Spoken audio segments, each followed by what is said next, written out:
A proud Otago graduate, but a humble world leader of influenza research. Professor Robert Webster's back in the university centre named after him to give a talk to budding microbiologists.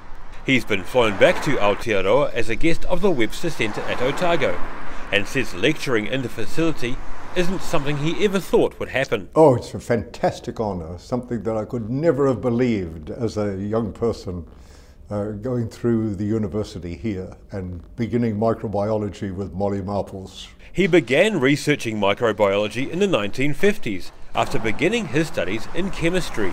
In 1997, Professor Webster was one of the researchers making the links between birds and influenza in humans. Well, bird flu is very interesting because it showed really for the first time that the theories that we were putting forward, that the influenza viruses all come from the wild birds of the world, was correct. Before his idea of flu coming from waterfowl was proved correct, he says people scorned his theory, although no one called him a quack to his face. For about 20 years, people thought, well, this is one of those academic nuts who said, well, that the wild duck is the real source of influenza in the world.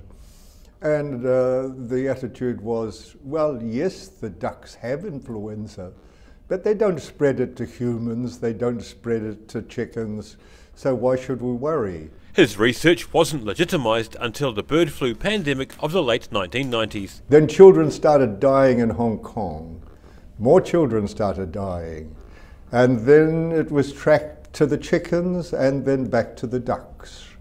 And then the whole world started to listen that the real source of influenza was the aquatic birds. His colleagues at St Jude's Children's Research Hospital in Memphis describe him as failing at retirement. To help prove them correct, Professor Webster's giving a talk on his research tomorrow evening at the University of Otago. Daryl Baser, The South Today.